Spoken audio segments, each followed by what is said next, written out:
First come first सर्व समझने से पहले आपको पिछली वीडियो को लाजमी देखना है जिसमें मैंने मुख्तलिफ टाइम्स के बारे में और गैंट चार्ट के बारे में एक्सप्लेन किया गया है जो इस वीडियो में यूज़ होंगी। मैं ऊपर आई बटन के ऊपर उसका लिंक ऐड कर दूंगा, आप उसको देख लीजिएगा। आज का हमारा टॉपिक है first come first serve CPU scheduling algorithm. हम पहले इसके की पॉइंट्स की बात करेंगे, उसके बाद इसकी वर्किंग को एग्जाम्पल की मदद से समझेंगे। तो ये हमारा सिंपलेस्ट सीपीयू स्केड्यूलिंग एल्गोरिथम है।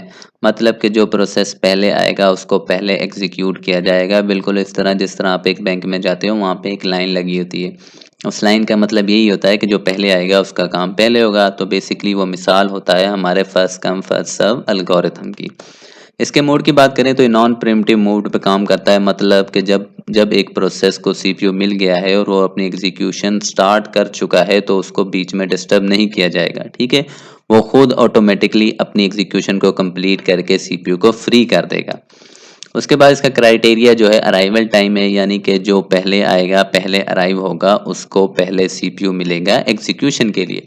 इसकी मिसाल को देखें तो ये हमारे पास 5 प्रोसेसेस है, ये उनका अराइव टाइम है, ये उनका बर्स्ट टाइम है यानी उसका एग्जीक्यूशन टाइम है। ठीक है, और यहाँ पे हमारे पास गैंट चार्ट है जहाँ पे हम इसको मॉनिटर करेंगे, यानी विजुअल रिप्रेजेंटेशन को देखेंगे कब एक प्रोसेस स्टार्ट होता है, कब वो एंड होता है और कौन सा प्रोसेस यहाँ पे एग्जीक्यूट हो रहा है। ठीक है, तो हम देखते हैं अराइवल टाइम इसका क्राइटेरिया। तो देखो सबसे पहले इन 5 में से कौन सा अराइव हुआ, तो वो प्रोसेस 1 है। ठीक है, जो 0 टाइम पे अराइव हुआ तो हमने उसको अपने चार्ट के अंदर लोड कर लिया। अब ये कब तक एग्जीक्यूट होगा, 6 तक। तो ये 6 तक क्या हो गया, हमारा प्रोसेस एग्जीक्यूट हो गया। अब ये इसके एग्जीक्यूट होने के बाद सीपीयू क्या हो गया, फ्री हो गया। अब दूसरे नंबर पे हम देखेंगे अराइवल टाइम के 4 में से कौन से प्रोसेस अब अराइव हुआ, तो वो हमारे पास देखो प्रोसेस 3 जो है अराइव हुआ है। क्योंकि एग्जीक्यूशन कहाँ तक चलेगी, ये 6 तक, और यहाँ पे दरमियान में कहीं पे अराइव हो चुका है तो हम प्रोसेस 2 को लोड कर लेंगे और इसको इसका जो बर्स्ट टाइम है वो है 2। तो हम 6 के अंदर 2 को ऐड कर देंगे। ठीक है, यहाँ पे 2 ना लिख देना, जो वहाँ पे जहाँ पे रुकी थी वहीं से उसको दूसरा जो प्रोसेस आया उसको ऐड करना है। तो 2 को यहाँ पे ऐड किया तो हमारे पास क्या आ गया, 8। ठीक है, 6 पहले वाले का था और ये 2 जो इसका था, टोटल कितना हो गया सीपीयू को काम करते हुए 8। अब एग्जीक्यूशन 8 तक चली गई है तो देखो कौन सा प्रोसेस अराइव हुआ है, तो वो प्रोसेस 3 यहाँ पे अराइव हुआ है। ठीक है, तो प्रोसेस 3 को हम लोड कर लेंगे। तो प्रोसेस 3 जब आया तो ये कहाँ तक एग्जीक्यूट है, इसका बस टाइम है 8। तो इस पिछले वाले 8 में हम इस वाले 8 को ऐड कर देंगे तो एग्जीक्यूशन चली गई हमारी 16 तक। तो 16 तक देखो अब कौन सा प्रोसेस अराइव हुआ है, तो यहाँ पे कोई भी प्रोसेस अराइव नहीं हुआ। वो प्रोसेस 4 अराइव होगा 19 पे जाके। तो इस टाइम पे हमारा सीपीयू क्या हो गया, फ्री रहेगा, आइडल रहेगा। ठीक है, तो फिर हम क्या करेंगे, उस यहाँ पे सीपीयू फ्री हो गया तो कब हमारा प्रोसेस अराइव होगा, 19 पे। तो जैसे ही 19 पे पहुंचा सीपीयू तो यह हमारा प्रोसेस 4 अराइव हो चुका। अब इसके ऊपर एग्जीक्यूशन होगी। एग्जीक्यूशन तो 3 इसका बस टाइम है तो ये हमारा हो गया 22। तो इसी तरह अब अकेला प्रोसेस बच गया, वो है प्रोसेस 5। इसका बस टाइम है, इसका अराइवल टाइम है 21। इसका मतलब ये पहले ही यहाँ पे कहीं पे 22 से पहले अराइव हो चुका है। तो हम इसको क्या करेंगे, लोड कर लेंगे। तो ये हमारे पास आ गया प्रोसेस 5 और इसका बस टाइम है 4। तो 22 प्लस 5 हमारे पास आ गया 26। ठीक है, अब हम इसके देखेंगे स्टार्ट टाइम। अब यहाँ पे हमारा गैंट चार्ट का जो हमने ये विजुअल रिप्रेजेंटेशन बनाई है, अब इसका देखो काम। तो स्टार्ट टाइम देखो, प्रोसेस 1 कहाँ पे स्टार्ट हुआ, हमारा 0 पे। तो ये हमारा आ गया प्रोसेस 1 स्टार्ट टाइम 0। प्रोसेस 2 कब स्टार्ट हुआ था, 6 के ऊपर। तो ये हमारा आ गया प्रोसेस 2 का स्टार्ट टाइम। प्रोसेस 3 कब स्टार्ट हुआ था, 8 के ऊपर। तो ये आ गया इस तरह। प्रोसेस 4 हमारा 19 के ऊपर और प्रोसेस 5 हमारा 22 के ऊपर स्टार्ट हुआ था। ठीक है, उसके बाद आ जाता है हमारा कंप्लीट टाइम। अब कंप्लीट टाइम हमारा प्रोसेस 1 कब कंप्लीट हुआ था, 6 के ऊपर। ठीक है, 0 से स्टार्ट हुआ, कंप्लीट कहाँ पे हुआ, 6 के ऊपर। तो ये हमारा आ गया प्रोसेस 1 का कंप्लीट टाइम।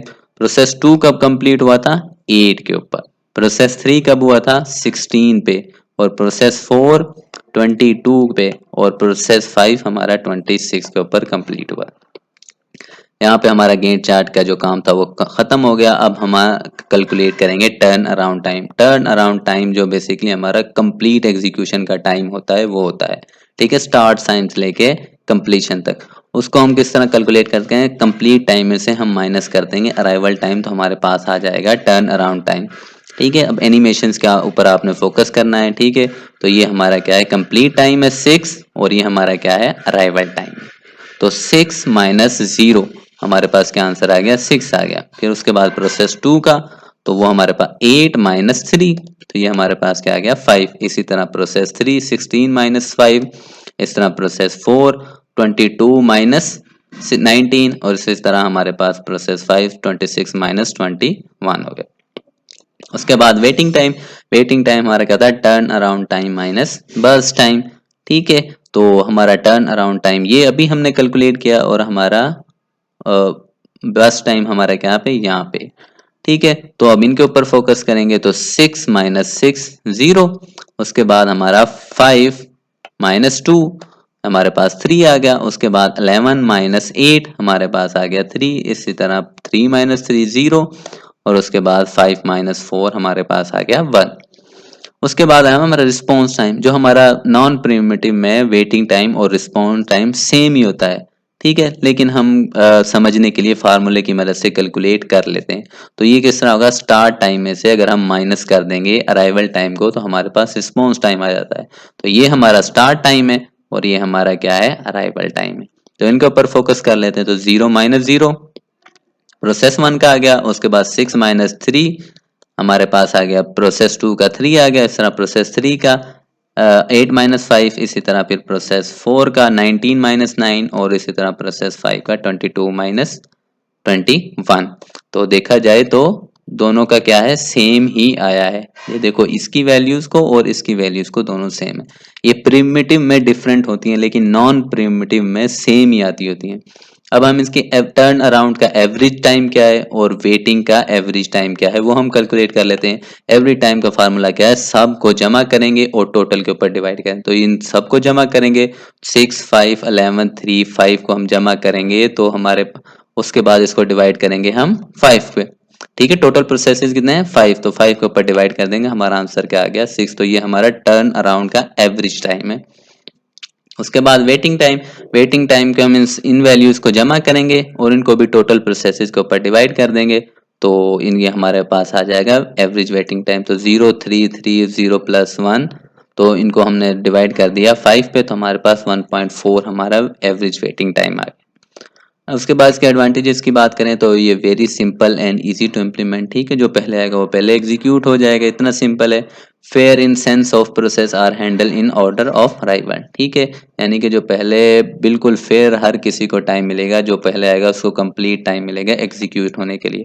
इसके डिसएडवांटेज क्या है, यही इसका डिसएडवांटेज है। भाई एक प्रोसेस पीछे एक जो जिसने 2 सेकंड में कंप्लीट होना है, और एक प्रोसेस है जिसने 1 घंटे में कंप्लीट होना है। अब उस 2 सेकंड वाले को 1 घंटा इंतजार करना पड़ेगा कि भाई ये 1 घंटे वाला फ्री होगा तो मैं अपना काम करूंगा, ठीक है। तो ये इसका डिसएडवांटेज, तो ये टाइम शेयरिंग के अंदर बिल्कुल ही सूटेबल नहीं होता, ठीक है। आई होप आपको समझ आ गई होगी। आपने एनिमेशंस के ऊपर गौर करना है, ठीक है, किस तरह से काम हो रहा है। अगर कोई क्वेश्चन हो तो लाजमी पूछेगा और सब्सक्राइब लाजमी कीजिएगा। ओके।